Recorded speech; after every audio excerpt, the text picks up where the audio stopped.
Bom, pessoal, estresse, ansiedade tem atrapalhado a gente em muitas coisas que a gente tem feito no nosso dia a dia. Trouxe um convidado para a gente falar sobre isso, ele vai se apresentar. Voz e Vez, apoio cultural, She-Loves e Equilíbrio, saúde e bem-estar. Olá pessoal, Evandro Vimar, psicólogo, especialista em terapia cognitiva comportamental. E vai falar para a gente sobre estresse nesse cotidiano, essa ansiedade louca. Realmente a ansiedade é o mal do século? Com certeza, Rony. Veja bem, de acordo com algumas pesquisas da Universidade de Harvard, em torno de 47% do tempo a gente está distraído, a gente está no piloto automático, ou seja, as ruminações tomam conta de nós. A gente vai no passado, vai no futuro, e essas ruminações, juntamente com as diversas atividades onde a gente se envolve, o que causa a nossa ansiedade, o nosso estresse, o que nos deixa doente muitas vezes. O que fez a gente perder esse controle? Entregar esse controle na mão da sociedade, dessas pressões que as pessoas têm jogado na gente? Sim. Por quê? Eu entendo que a gente acaba sendo muito alienado pela sociedade, por si mesmo, por falta de consciência e por falta de estudo, de aprofundamento. Quando a gente procura se conhecer, buscar entender o que a ciência tem de melhor e começa a treinar, porque é literalmente um treinamento, aí sim a gente consegue lidar com o mal do século e lidar com as nossas questões, as nossas dificuldades. Tem um monte de profissionais hoje em dia que têm estudos, vão para a universidade, faculdade, fazem cursos para trabalhar essa ansiedade e esse estresse. E você falou de uma palavra interessante que é treinamento. Como é que eu treino isso? Como é que eu treino estar equilibrado e treinar com que isso saia de mim? Porque é um mal. Sim. Em ciência, em Mindfulness, a gente entende que existem as práticas formais de Mindfulness e as práticas informais de Mindfulness.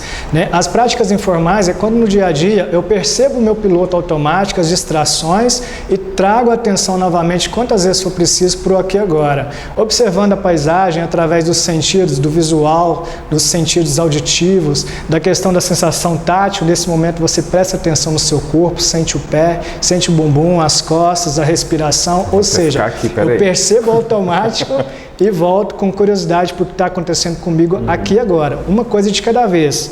O corpo, daqui a pouco eu observo com mais curiosidade, daqui a pouco eu vou para a questão auditiva. Quais são os sons que acontecem aqui agora nesse momento? Depois eu começo a observar, eu posso observar a paisagem, os detalhes do que está acontecendo aqui agora. E aí a gente tem também as práticas formais de Mindfulness, que é aquelas que vêm da meditação, das práticas milenares do yoga e tal, onde você senta todos os dias e pratica as meditações. Você tem um treinamento que vem para atacar e destruir isso literalmente, ou não tem como atacar e destruir literalmente? É uma vigília constante. É um trabalho constante. A gente costuma dizer assim, você tem todos os dias praticar, estar em estado de Mindfulness, que Mindfulness é você treinar o estado de estar consciente ou consciente de algo. Então, quando você está consciente, você vai ser menos alienado, como a gente diz, e você também consegue acalmar as ruminações e escolher. Porque geralmente quando a gente está no piloto automático, sempre que acontece algum estímulo, a gente já reage automaticamente. Aquela história, estímulo-resposta. Quando eu percebo as distrações do piloto automático e tomo consciência desse momento, quando tem um estímulo, eu consigo escolher como é que eu vou me comportar. E a gente consegue isso através dos estudos, neuroplasticidade nos ensina.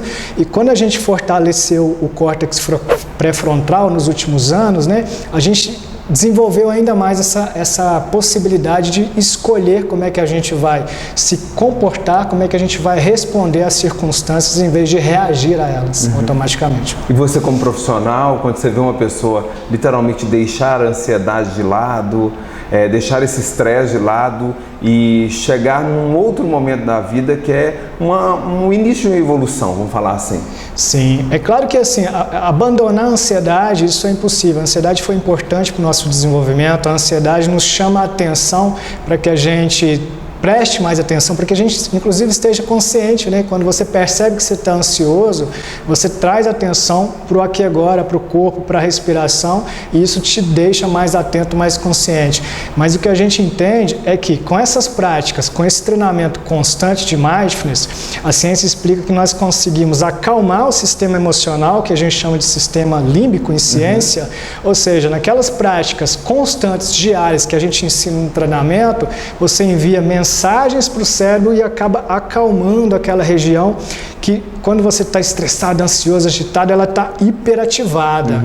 Então, com esse treinamento constante das diversas técnicas que a gente ensina, você vai acalmando, inibindo aquela região emocional e você consegue se sentir melhor e, naturalmente, previne doenças, porque a gente trabalha muito com prevenção também, principalmente, ou seja, a gente pode viver muito melhor, mas precisa descobrir, precisa se abrir, ter curiosidade. E as pessoas, você falando se abrir, curiosidade, as pessoas estão buscando tirar essa ansiedade da vida, vamos falar assim?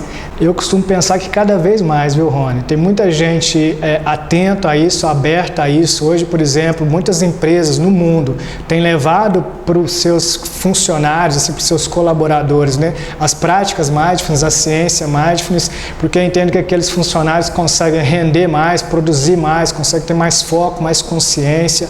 No Reino Unido, as técnicas mindfulness, o mindfulness, a ciência mindfulness já é uma matéria escolar.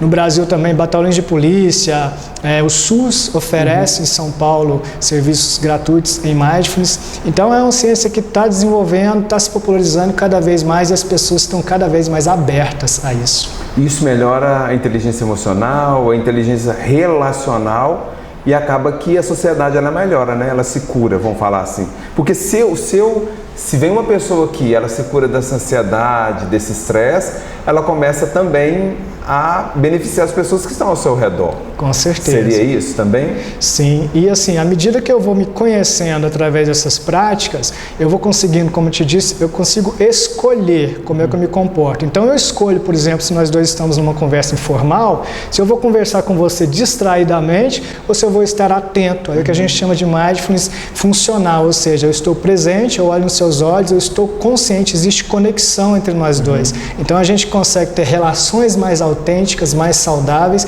Isso por quê? Porque eu pratico as técnicas comigo mesmo, mas eu consigo praticar com o outro também, sem o outro saber que isso existe, é um convite. Bom, eu queria que você desse uma dica para essa pessoa que está angustiada, que às vezes está passa um monte de emoções nela, ela não consegue entender o que é isso. Sim. E eu queria que você auxiliasse ela nesse primeiro passo, né?